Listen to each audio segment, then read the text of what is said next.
Welcome to GCSE Economics. What is economics? Well, it's much more than pounds and dollars. It's a fascinating study of why people make the decisions they make and how resources are spread out around the world. Economics is studied in two main strands. You have microeconomics, which is the study of how individual parties, so that's people, groups, and businesses use their wealth. And you have macroeconomics, so that looks at entire economies. And you look at concepts like unemployment, inflation, monetary challenges of cities, countries, and continents. So to give you an insight into what economics is all about, I have a quiz, which I'd like you to play along. So around how many companies did Apple's CEO, Tim Cook, reveal the company had bought over the last 6 years?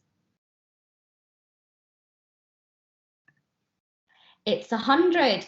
Apple buys a company every 3 to 4 weeks.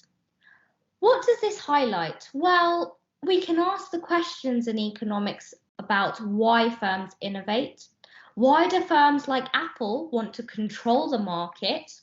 What is the main objective of firms? What is the main objective of Apple? The boss of the Competition and Markets Authority said that which two firms are too powerful?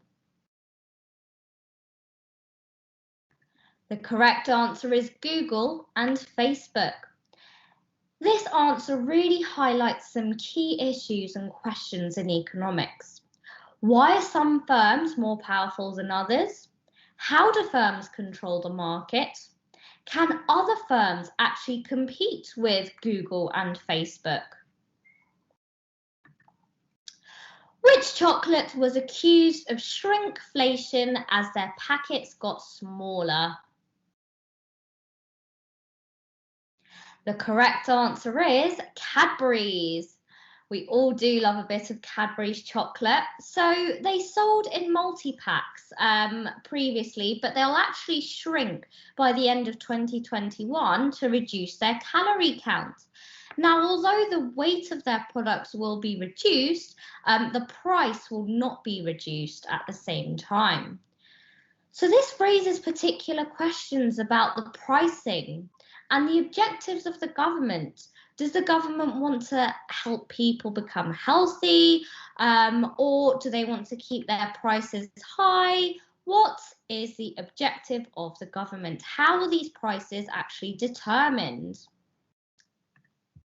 Okay, so just to give you an overview of the GCSE economics course, the exam board we choose is AQA.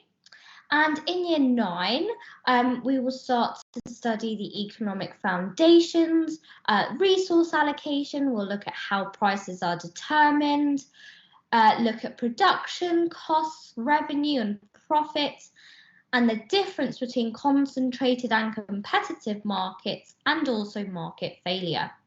So year 9 heavily focuses on microeconomics. Year 10 moves on to macroeconomics, so this is the focus on entire economies. The national economy is introduced, government objectives are explored, we look at how the government manages the economy, international trade, the global economy, and the role of money and financial markets. In year 11, this information and content is consolidated and lots of revision and exam preparation begins. The pupils will complete 2 papers. The first paper is about how markets work, and this comprises 50% of the total GCSE. The second paper is all about how economies work, and that is also 50% of the total GCSE.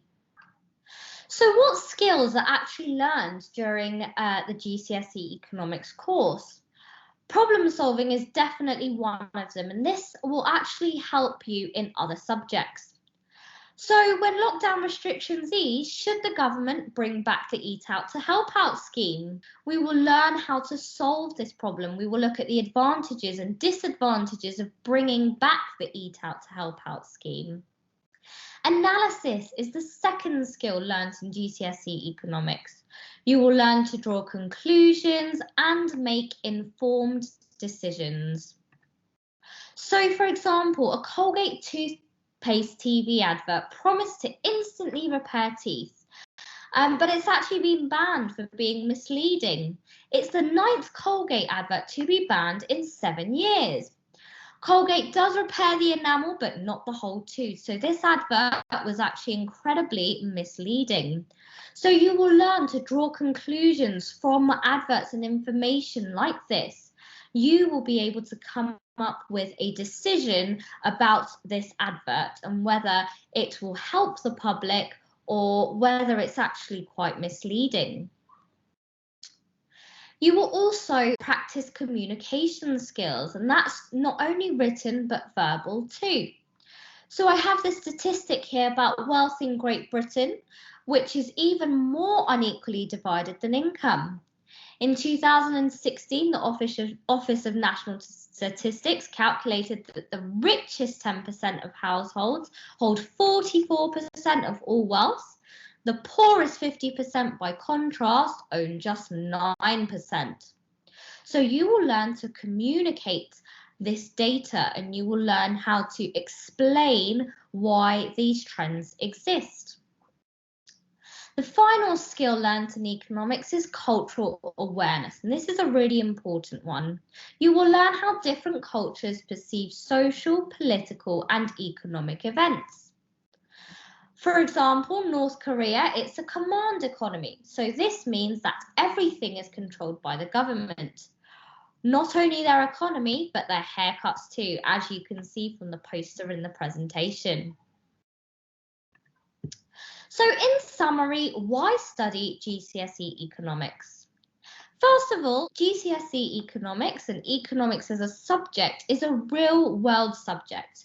In fact, something happens almost every hour which affects markets and the global economy. By studying GCSE economics, you will learn to communicate and explain your ideas. You will be able to articulate and defend your position. You may also have an interest in business, and you might even want to start your own business one day. So for more information about the GCSE economics course, please contact the GCSE department. Thank you for listening.